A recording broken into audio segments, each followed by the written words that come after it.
প্রশাসনের প্রাণকেন্দ্র সচিবালয়ের ৭ নম্বর ভবনে গভীর রাতে লাগা আগুন নিয়ন্ত্রণে এসেছে ৬ ঘন্টা পর।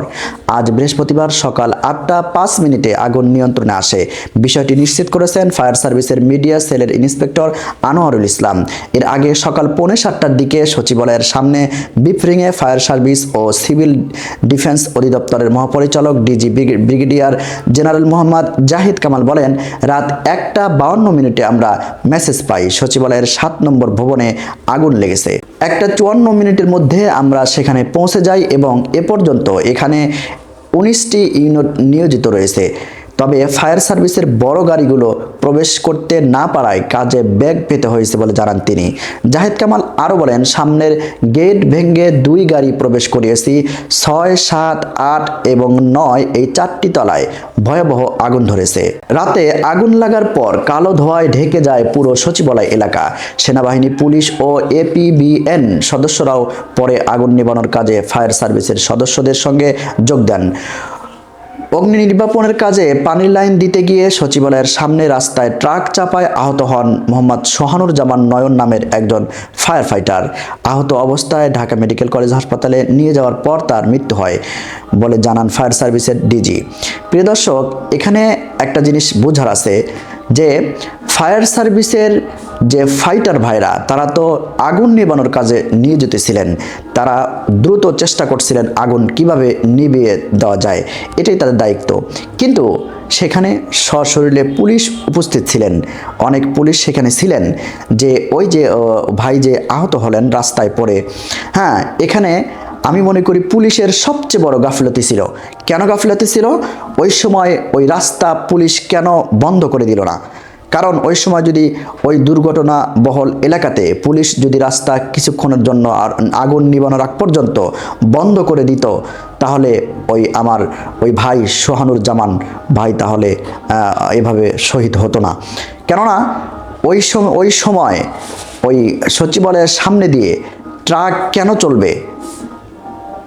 ট্রাক চালার তো কোনো প্রশ্নই আসে না। কারণ পুলিশ অবশ্যই এখানে তারা গাফলতির কারণেই সেখানে ট্রাক চলছিল সচিবালয়ের সামনে দিয়ে, এবং যার কারণেই আমার এই সোহানুর ভাই ফায়ার ফাইটার সোহানুর ভাই পুলিশ ট্রাকের চাপায় আহত হলেন এবং হাসপাতালে নিয়ে তার মৃত্যুবরণ হলো।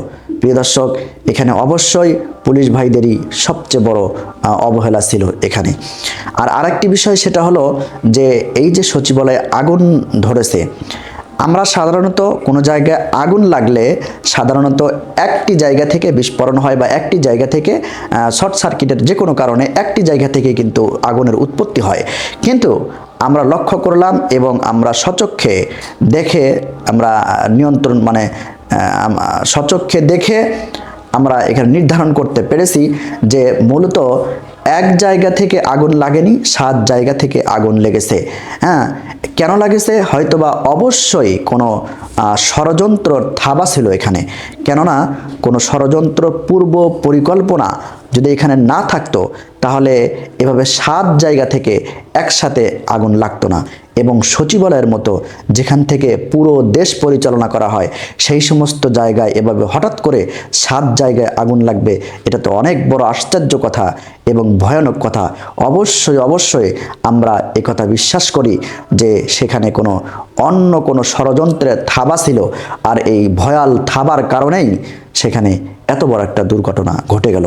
বিশেষ করে নাহিদ ইসলাম, তথ্য প্রযুক্তি উপদেষ্টা নাহিদ ইসলামের রুমে সবচেয়ে বেশি ক্ষতিগ্রস্ত হয়েছে। প্রিয় দর্শক, দেশবাসীর সবার পক্ষ থেকে আমাদের দাবি হলো যে এই ষড়যন্ত্রের সাথে কারা জড়িত, কাদের ইন্ধন সেখানে কাজ করছে, কাদের প্ল্যানে সেখানে কাজ করছে, কারা এদের সাথে জড়িত থাকতে পারে, অবশ্যই তদন্ত করে তাদের শনাক্ত করে দ্রুত বিচারের আওতায় এনে রাষ্ট্রদ্রোহী মামলা দিয়ে তাদের অবশ্যই জরুরি জোরদারভাবে গ্রেফতারের আহ্বান জানাচ্ছি।